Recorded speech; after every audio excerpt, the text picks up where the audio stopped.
Hello নমস্কার আদাব and welcome to my channel. আজকে শুক্রবার আর বাজে প্রায় 4টে। আর এখন কি করছি দেখবেন। ভাত খেতে বসেছে মিস্টার দেব, আর এরপর আমিও খাবো। এত দেরি কেন? কারণ হচ্ছে গিয়ে একটা জায়গায় বেরিয়েছিলাম, তো বেরিয়ে কোনো কিছু তো হয়নি, ভেবেছিলাম ওখানে গিয়ে শ্যুট টুট করবো, কিন্তু রাস্তায় আধা রাস্তায় রন যা শুরু করলো, আমাদের না ওদিক হলো না এদিক হলো, একুল ওকুল দুকুল গেল। তো কাজের মধ্যে কি ছিল, গতকাল মাংস করেছিলাম রাত্রে, যেটার রেসিপি আপনারা অলরেডি দেখে নিয়েছেন প্রেশার কুকারে। তো অতটা মাংস তো আর খেতে পারিনি, তো সেটাই আজকে আমাদের মাংস ভাত, এই হচ্ছে রেসিপি। আর সকালে ব্রেকফাস্টে খেয়েছি পরোটা আর আলু ভাজা। তো আমরা যেহেতু বেরোবো ওখানে শ্যুট করবো বলে সকাল থেকে কিচ্ছু করিনি, তো এই হলো কাণ্ড। তো এই বিকেলবেলা থেকেই শুরু করে দিলাম একটা ব্লগ, দেখা যাক কতদূর কি হয়। তো চলুন দেখতে থাকুন। মিস্টার দেবের পর এবার আমিও খেয়ে নেবো। আর রন ফিরে এসে তারপর ঘুমিয়ে পড়েছে। গুড ইভিনিং, আবারও রেডি হয়ে বেরিয়ে গেছি। কোথায় যাচ্ছি অবশ্যই সেটা আপনাদের সাথে শেয়ার করবো, আপনাদের দেখাবো। তো এখন বেরিয়েছি, আর আমি, রন আর মিস্টার দেব তিনজনেই আমরা বেরিয়েছি। এই যে রন, আর রনের টুপিটা পরানো যাচ্ছে না কোনোভাবেই। টুপি যতবার পরাচ্ছি ততবার ও হাত দিয়ে টেনে খুলে রাস্তায় ফেলে দিচ্ছে। তো স্কুটিতে বসার আগে দুবার চেষ্টা করেছি, তারপর দেখলাম যদি বাই চান্স স্কুটি চলাকালীন ও ফেলে দেয় মাথা থেকে খুলে, তো তাহলে তো আবার মুশকিল হবে, আবার দাঁড়িয়ে তোলরে কোথায় পড়বে। সেই জন্য ওকে বাড়িতেই অভ্যেস করাতে হবে। আর এই দেখুন এখানে মিটিং হচ্ছে, আপনারা জানেন হয়তো অনেকেই যে আমাদের এখানে কলকাতা কর্পোরেশনের যে ভোট সেটা আবার হবে। তো এটা হবে কাউন্সিলর চুজ করার জন্য। তো সেই জন্যই এখানে মিটিং হয়েছে, আর সেই জন্য এইখানটা একটুখানি যানজট। তো যাই হোক, যেখানে যাচ্ছি সেটা খুব বেশি দূর না, আমাদের এখানেই নাকতলাতেই। আর নতুন খুলেছে, তাই ভাবলাম আপনাদের সাথে একটু শেয়ার করি, ভালো লাগবে। নাহলে আজকে আমার এই ব্লগটার মধ্যে ইচ্ছা ছিল কিছু অর্ধশিক্ষিত নিয়ে কথা বলবো। মানে এখন মানে সম্প্রতিকালে কিছু অর্ধশিক্ষিতরা এমন এমন কথা বলছে, যে কথাগুলো না শুনে মানে জাস্ট যেই কথাগুলো মানে জাস্ট নেওয়া যাচ্ছে না, একদম পরিষ্কার সাদা বাংলায় আমি বলছি। কিন্তু এই ব্লগটার মধ্যে আমি একটা যেহেতু রেসিপি দেখাবো, সেই জন্য অনেক বেশি বড় হয়ে যাবে, সেই জন্য আর করছি না। কিন্তু বলবো তো অবশ্যই, কারণ আমি মনে করি যে শিক্ষিতদের থেকেও ওই অর্ধশিক্ষিতদের কথাবার্তা আমাদের অনেক বেশি করে সমাজকে নাড়া দেয়। তো সেটা নিয়ে বলবো। তো যাই হোক, এখন দেখিয়ে দিই, এটা হচ্ছে চলে এসেছি মেন রোডের ওপরে, মানে এনএসসি বোস রোডে। আর আমরা এখন যাচ্ছি টালিগঞ্জ থেকে টুয়ার্ডস গড়িয়ার দিকে। এটা শক্তিসংঘ বাস স্টপ পেরোলো, তার ঠিক একটু পরেই এই জায়গাটা যেখানে আমরা যাব। দেখুন প্রায় এসেই গেছি এখানটা না, আর একটুখানি এগোতে হবে। এই যে বিল্ডিংগুলো দেখছেন তার মধ্যেই আছে, এই প্রায় পৌঁছে গেছি। এটা হচ্ছে ফার্স্ট ক্রাই, যে অনলাইন পোর্টাল আছে, যে অনলাইন শপিং সাইট আছে, ফার্স্ট ক্রাই, বাচ্চাদের জিনিসপত্র পাওয়া যায়, তারই এটা শপ। তো এটা নতুন খুলেছে। চলুন ভেতরে যাই, আপনাদের সাথে শেয়ার করি কী কী ধরনের কী কী পাওয়া যায়, যেটুকু পারবো সেটুকু আপনাদের সাথে শেয়ার করব। তো এখানে আমরা ঢুকলাম, ঢুকেই সবার আগে যেটা দিল ভালো লাগলো সেটা হচ্ছে স্যানিটাইজার। তো হাতটা স্যানিটাইজ করে নিলাম, করে নিয়ে এবার চলুন যাই দেখি। আপনারাও দেখুন, বাচ্চাদের জিনিসপত্র দেখতেই কি সুইট লাগে, দারুণ সব জিনিসপত্র কালেকশন।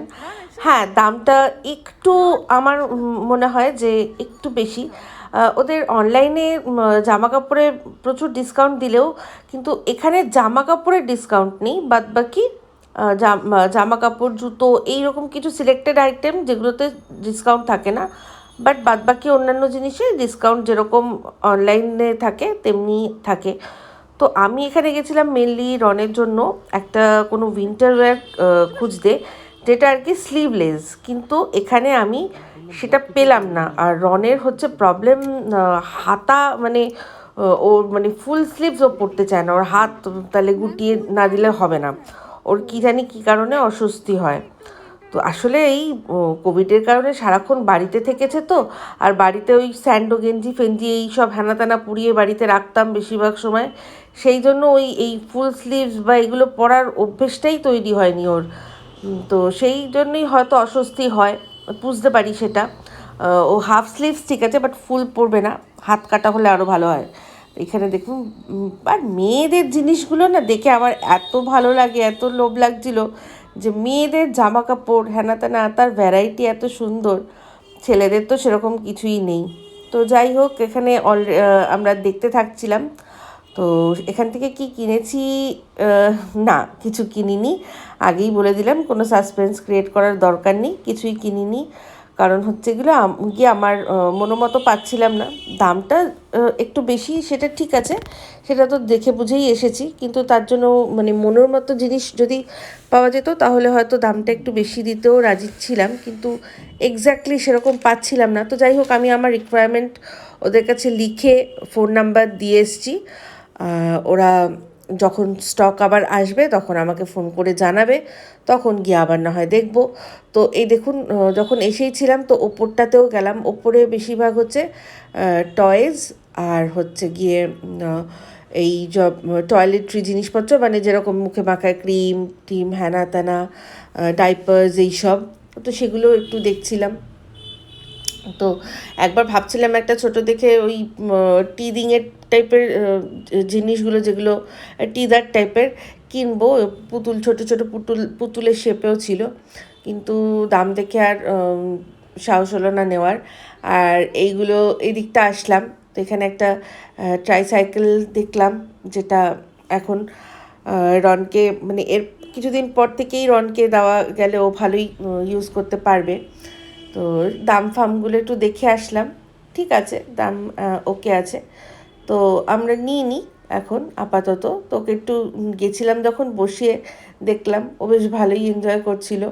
তো চালাতে তো পারিনি, ওকে বোঝানো, হাজার রকমভাবে বোঝানোর চেষ্টা করা হলো, কিন্তু বুঝতে পারিনি যে কীভাবে চালাতে হয়। আমার মনে হয় এখনও একটু টাইম লাগবে বুঝতে। তো কিন্তু বেশ মজা পাচ্ছিল, এটুকু ভালোই বুঝতে পারছিলাম। তো আপনাদের কেমন লাগলো অবশ্যই কিন্তু বলবেন আমাকে কমেন্ট করে। আর আপনারা ফার্স্ট ক্রাইয়ে কোনো দিনও এসেছেন বা অনলাইনে কিনেছেন কি না সেটাও কিন্তু বলবেন। এই যে আরও একটা ট্রাইসাইকেল, এটা ওই যে কটা রেট ছিল তার মধ্যে সবচেয়ে এক্সপেন্সিভ। তো যে ছিল সে বললে এটাতে একবার বসিয়ে দেখান, এটা দেখুন খুব কমফোর্টেবল। তো আমি বললাম যে ঠিক আছে, ভালো কথা, বসালি তো আর কিনতে হচ্ছে না, তাই একটু বসিয়ে দেখে নিলাম। আর যেহেতু রন ভালো লাগছিলো, ওর বেশ মজা লাগছিলো, সেই জন্য আরও একটু এগুলো ভালো করে এক্সপ্লোর করার চেষ্টা করলাম। তো ইচ্ছা আছে পরবর্তীকালে এরকম একটা হয়তো নেবই, এরকম সবারই থাকে একটা করে। আর এই দিকটাও একটু গেলাম, দেখুন আমার এই সফট টয়েসগুলো খুব পছন্দ। এরকম একটা পান্ডা আছে আমাদের, আছে মানে ছিল, অমিত এনেছিল স্কটল্যান্ড থেকে, অমিত যখন স্কটল্যান্ডে গেছিলো তো টাপুরের জন্য, অবশ্যই তখন রন হয়নি। তো সেটা কোথায় আছে দেখতে হবে, অনেক দিন দেখি না, আছে টাপুর কোথাও মানে ঢুকিয়ে ফুকিয়ে রেখেছে। তো এই দিকটাও দেখুন কি সুন্দর, এখানে বাথরোবগুলো বাচ্চাদের খুব সুইট লাগছিল, আমার খুব সুন্দর লাগছিল বাথরোবগুলো। এখানে তো এই ক্রিম ট্রিম হ্যানা ত্যানা সমস্ত আছে। এই কটটাও দেখুন কি সুন্দর, রনের তো এরকম টাইপেরই একটা গাড়ি আছে। তো এই সবগুলো দেখছিলাম যখন, তখন আমার ইনসাইড আউটের কথা মনে পড়ছিল। এই সবটাতে, এই ওপরের অংশটাতে এসে আমার সারাক্ষণই ইনসাইড আউটের কথা মনে পড়ছিল, অর্পি সৌভাগ্যদের কথা মনে পড়ছিল, আর ওদের জুনিয়রের কথা মনে পড়ছিল। খুব শিগগিরই ওর কোল আলো করে জুনিয়র আসুক, এইরকম এগুলো তো, এইসব জিনিসগুলো তো এখন ওদেরই দরকার পড়বে। নিউবর্ন বেবি সব জিনিসপত্র এখানেই আছে। আর এই যে এই খেলনাগুলোর কথা বলছিলাম, এই একটা খেলনার দামই 400 টাকা। তো আমি আর সাহস পেলাম না নেওয়ার জন্য, কারণ নিয়ে যাব 400 টাকা দিয়ে, এত দাম দিয়ে রন তো দুবার চিবিয়ে কোথায় ফেলে রাখবে কোনো ঠিক নেই। তো যাক, হয়ে গেল, আমরা বেরিয়ে গেলাম। এবার যাবো একটু বাজারে, কারণ যে রেসিপিটা আমি বললাম আপনাদের সাথে শেয়ার করব, তার জন্য একটা জিনিস কিনতে হবে। তো এই যে নিয়েছি মাশরুম, এই প্যাকেট করে যে বিক্রি হচ্ছে মাশরুমগুলো একদম ফ্রেশ সাদা ঝকঝক করছে। আর এই দেখলাম সাদা বেগুন, দেখে বেশ ভালো লাগলো। তো যাই হোক, এই টুকটাক বাজার করে আর ঘুরে চলে এসেছি। তো আজ ডিনারে করব চিলি মাশরুম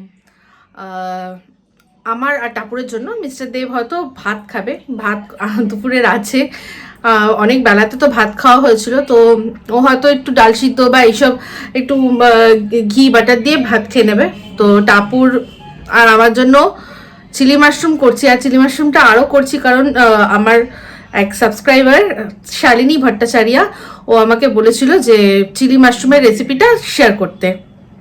তো ওর জন্যই আরও বেশি করে করলাম, যে আজকে আমরা দুজন খাবো, তাই জন্য এমন একটা আইটেম করছি যেটা মিস্টার দেব একটু কমই পছন্দ করে। তো এই যে এখানে মাশরুম কেটে রেখেছি, আরও যা যা আছে আমি করব যখন তখন বলতে থাকবো, ঠিক আছে? চিলি মাশরুম করার জন্য সবার আগে আমি মাশরুমটাকে কোট করার জন্য কিছু মশলা মিশিয়ে নিয়েছি। এর মধ্যে নিয়েছি 1 টেবিল চামচ আছে এর মধ্যে কর্নফ্লাওয়ার, আর 1 টেবিল চামচে আছে এটার মধ্যে ময়দা, আর এর মধ্যে দিয়েছি নুন আর পরিমাণ মতো আর অল্প একটু গোলমরিচের গুঁড়ো। এই সব কিছুকে মিশিয়ে একটু অল্প জল দিয়ে একটা ব্যাটার মতো করে নেবো, আর তাতেই কোট করব আমাদের এই মাশরুমগুলোকে আমি ধুয়ে নিয়েছি আর খুব ভালো করে পরিষ্কার করে এরকম কেটে নিয়েছি সাইজ অনুযায়ী। যদি খুব বড় হয় তাহলে 4 ভাগ, আর যদি এটা মোটামুটি একটু কম বড় হয়, মিডিয়াম সাইজ হয়, তাহলে 2 ভাগ, এইভাবে করে কাটতে হবে। আর মাশরুমের জন্য একটা কথা বলে রাখি, খুব বেশিক্ষণ ধরে মাশরুম ধোবেন না, তাহলে কি হয় মাশরুম পুরো তো এর গায়ে যে আছে প্রচুর ছিদ্র আছে, এর মধ্যে থেকে জলটা টেনে নেয়, তখন মাশরুমটা মানে সগি হয়ে যায়, অতটা ভালো লাগে না খেতে। তাই খুব ঝটপট এটাকে পরিষ্কার করতে হবে। তো এটা আগে মেখে নিই। এদিকে তেল গরম করতে দিয়ে দিয়েছি আমি রিফাইন্ড অয়েল, আর এখানে এই যে ব্যাটারটা এরকম করে তৈরি করেছি। আর কেউ চাইলে এটার মধ্যে কিন্তু জল না দিয়ে ডিম দিয়েও এটাকে ব্যাটারটাকে গোলা যায়, কিন্তু আমি ডিম দিইনি, আজকে এমনি জল দিয়েই করেছি। তো এইরকমভাবে এবার ব্যাটারের মধ্যে মাশরুমটাকে ভালো করে কোট করব, তারপরেই ভাজবো। দেখুন সুন্দর কোট হয়েছে, হালকা এইরকম ভেজে নেব।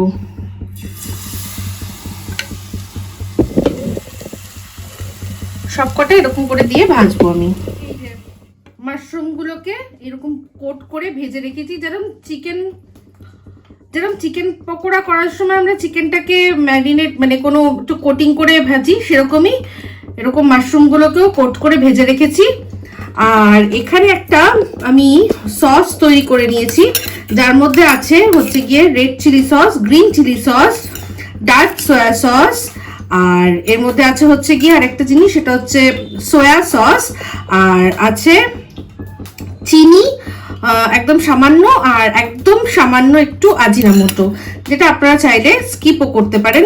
আরেকটা জিনিস আছে, সেটা হচ্ছে গোলমরিচের গুঁড়ো। সব একসাথেই আমি এর মধ্যে মিশিয়ে নিয়েছি। তো মাশরুমগুলো ভেজে তুলে নিয়েছি, তারপর ওই তেলের মধ্যেই এবার দিয়ে দেবো একদম কুচি কুচি করে কাটা রসুন, আর সেরকমই ছোট ছোট করে কাটা পেঁয়াজ।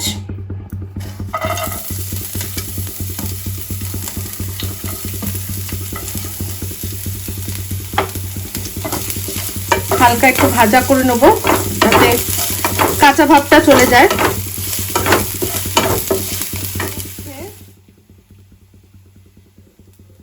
এর মধ্যে দিচ্ছি একদম অল্প একটু কুচি করা আদার ফ্লেভারটা এটার সাথে খুব ভালো যায়, তাই জন্য এটা চাইলে স্কিপও করতে পারেন। এটাকেও ভালো করে একটু নাড়াচাড়া করে নেবো। আরেকটা কথা, কেউ চাইলে এর মধ্যে কিন্তু ক্যাপসিকামও দিতে পারেন, আমি ক্যাপসিকামটা দিচ্ছি না আজকে। তো এটা ভালো করে ভাজা হয়ে গেছে, এগুলো সব ভাজা হয়ে গেছে। এবার এর মধ্যে দিয়ে দিচ্ছি এটা হচ্ছে স্প্রিং অনিয়ন, যে সাদা অংশটা সেটা, আর সবুজটাও দিচ্ছি, আর কিছুটা রেখে দিচ্ছি, পরে লাস্টে ব্যবহার করব গার্নিশিং এর জন্য। আর এরকম বড় বড় বড় করে কাটা পেঁয়াজ দিচ্ছি। এই সময় চাইলে বড় বড় করে কেটে ক্যাপসিকামও দেওয়া যায়, তো আমি আজকে দিচ্ছি না ক্যাপসিকামটা। এটাকে খুব মানে একটু জাস্ট হালকা নাড়াঘাটা করে নেব। আর এর মধ্যে দিয়ে দেবো এবারেই যে সসের যে মিক্সটা করেছিলাম, এর মধ্যেই অ্যাকচুয়ালি সমস্ত কিছু দিয়ে রেখেছি, শুধু দেওয়া নেই নুন। কিন্তু একটা জিনিস মাথায় রাখতে হবে, এই প্রত্যেক কটা সসের মধ্যে কিন্তু আলাদা করে নুন আছে, তাই নুনটা বুঝে দিতে হবে। আর যেহেতু আমরা ভেজেছিলাম যখন মাশরুম, তার মধ্যেও কিন্তু নুন দিয়েছিলাম। যাই হোক, এটা দিয়ে দিলাম।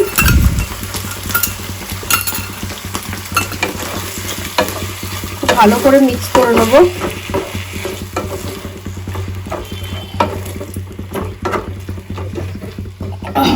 আর এর মধ্যে এই মাশরুমটাও দিয়ে দেবো।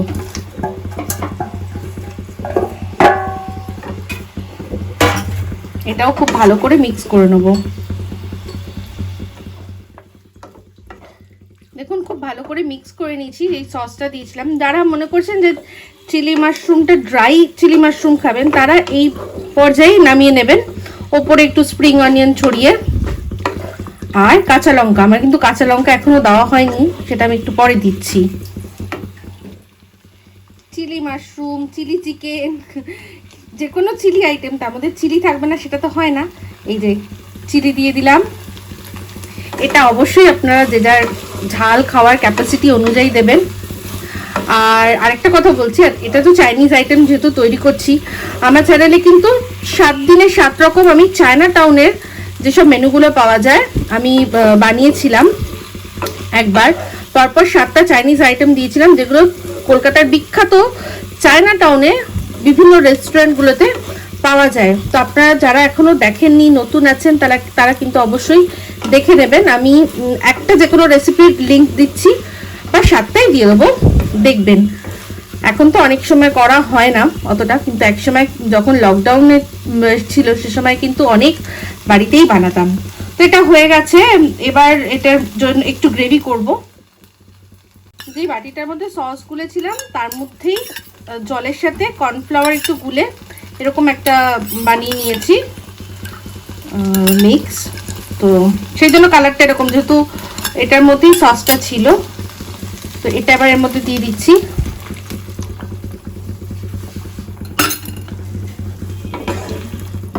নুনটা একটু চেক করে নিতে হবে। আর এই গ্রেভিটা কিন্তু আপনাদের মানে যেরকম দরকার সেরকম অনুযায়ী বানাবেন।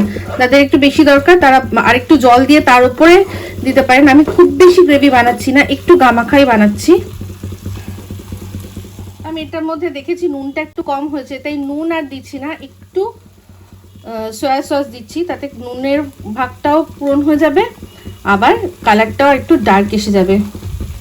একটু ডার্ক কালার দেখতে ভালো লাগে মোটামুটি। আবার এখানে আমি 1 টেবিল চামচ মতো দিলাম, দুবারে দিলাম তাই ওরকম লাগলো, বাট 1 টেবিল চামচই দিয়েছি।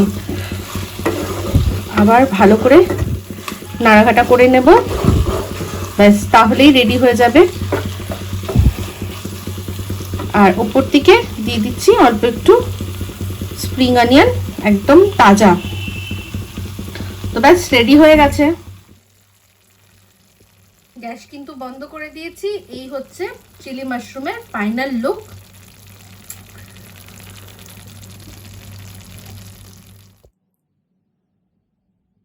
তো শালিনী, তোমার জন্য চিলি মাশরুম রেডি হয়ে গেছে। কাশ তুমি এখানে থাকতে আর আমি তোমাকে নিজে হাতে খাওয়াতাম। সেটা তো হচ্ছে না, কিন্তু তুমি বানাও আর বানিয়ে আমাকে অবশ্যই জানাবে। শালিনীর জন্য এটা আমাকে করতেই হতো, কারণ শালিনী একটা না অনেকগুলো আমার রেসিপি ট্রাই করে আমাকে কিন্তু ফিডব্যাক দিয়েছে যে খুব ভালো হয়েছিল। তো সেই জন্য এই রেসিপিটা যখন আমার কাছে ও বললো যে এটা শেয়ার করো, তো তখন আমি ভাবছিলাম যে কত তাড়াতাড়ি ওকে এটা শেয়ার করতে পারি। তো যাই হোক, খুব তাড়াতাড়ি করেছি, দেরি করাইনি একটুও। বানাবে আর অবশ্যই আমাকে কমেন্ট করে কিন্তু জানাবে। আমি তো এখন টেস্ট করে দেখলাম ফাটাফাটি হয়েছে। তো যাই হোক, এখন এটার সাথে আজকে আমরা খাবো হচ্ছে গিয়ে ভেজ ফ্রাইড রাইস একটা আনানো হচ্ছে, তো ওটা দিয়েই খাবো। ফার্স্টে কথা ছিল রুটি, কিন্তু যেহেতু টাপ্পুর আজকে সারা দুপুর ভাত খায়নি, তাই জন্য ওর বাবা বললো যে এক কাজ কর, এটা একটা ফ্রাইড রাইস আনিয়ে দিচ্ছি, একটা আনলে তোরা তোর মার হয়ে যাবে, তো তোরা বরং এইটা ফ্রাইড রাইস দিয়েই খেয়ে নে। তো সেই জন্যই। আর মিস্টার দেব কি খাবে এখনো ঠিক নেই, ওই বেলায় মাংস দিয়ে ভাত খেয়ে বলছে আর খাবো না। তো যাই হোক, যা হবে সেটার পর আপনাদের সাথে শেয়ারই করব। ওকে, এখন রান্নাঘর থেকে বেরোই। মিস্টার দেব সাইকেবাস থেকে নিয়ে এসছে, এটা হচ্ছে ভেজ ফ্রাইড রাইস, আর তার সাথে চিলি মাশরুম দিয়ে দিয়েছি। তো এটা টাপুরের জন্য রেডি করেছি। আর এখানে আমাদের জন্য নিয়ে এসছে কিছু কিছু জিনিস, আমি এখনও দেখা হয়নি। হাইড অ্যান্ড সিক, এটা রন খায় ভালোবাসে। ব্রেড এনেছে আমরা কালকের জন্য। আর কি আছে এখানে, দুধ আছে আর আছে বিস্কিট। আচ্ছা, এগুলো এখনও তোলা হয়নি, তো তুলে রাখতে হবে। রাইসের সাথে একদম দারুণ জমিয়ে খেলাম। এবার আপনাদের সাথে একটা দারুণ জিনিস শেয়ার করছি। মিষ্টি নিয়ে এসছে, আমি এখনো দেখিনি খুলে যে কি মিষ্টি, কিন্তু আন্দাজ করতে পারছি কি, দেখাই।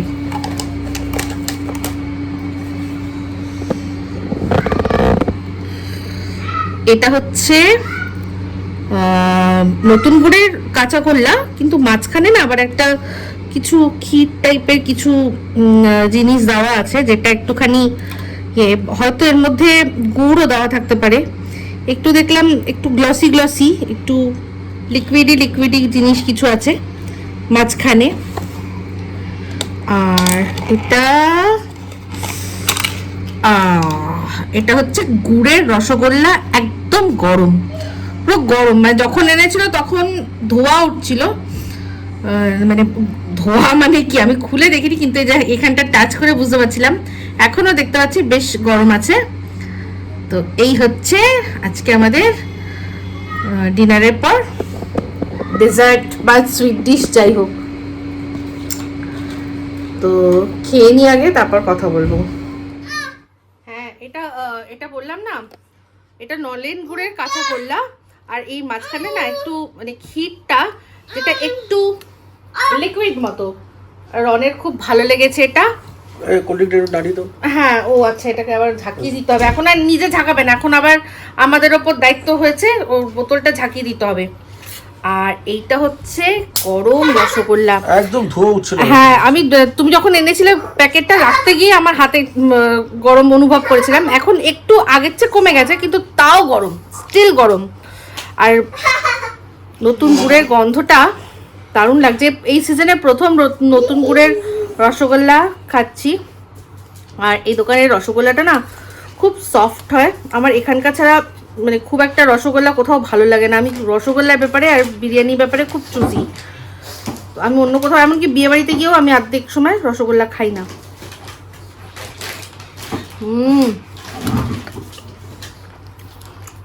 মিলিয়ে গেল। তো ও কি করছে গো? ডাকো ওকে, ডাকো। রন, চলে কাপ দাঁড়াও। কি করছো? এ বাবা, জল ফেলেছে গো। ওই বললাম না জল ফেলে দেবো। হে ভগবান, শান্তি পাবো ভাবলাম, একটু শান্তি করে বসে মিষ্টি খাবো। এই দেখো, শান্তির মাকে মাসিমা করে দিয়েছে। হে ভগবান, আমার জামাগুলো গেল, কি করবো? এইটা দিয়ে দেবো। হ্যাঁ, মুছে দাও, মেশিনে ফেলে দাও। এ ভগবান, এই দেখো ওর জামাও দিয়েছে। শান্তি মাসিমা চলে গেছে, শান্তি মাসিমা চলে গেছে।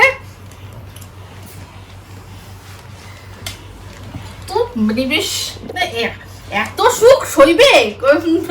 আমি একদম তাড়িয়ে মিষ্টি খাচ্ছিলাম। দেখো, রসগোল্লা খাওয়ালাম। খালে রানু, ভালো ওই দেখো, ও কাটার চেষ্টা করছে। না ওটা করা যাবে না, দাঁড়াও আমি এখানটা মুছে। আমার কপালটাই এরকম, সবে ভাবলাম একটু সুন্দর করে বসে জমিয়ে রসিয়ে দেখিয়ে না ইয়ার, তুমি আবার ও ইয়া কি সারাক্ষণ ক্যামেরা নিচ্ছে। আমার যেসব বন্ধুরা কলকাতার বাইরে থাকে তাদের জন্য ভাবলাম দেখিয়ে দেখিয়ে রসিয়ে রসিয়ে খাবো। আরে কেন কেন এরকম কেন, এটা ঠিক না। সেই ঠিক না বলেই তো শান্তি মাসিমা পালালো।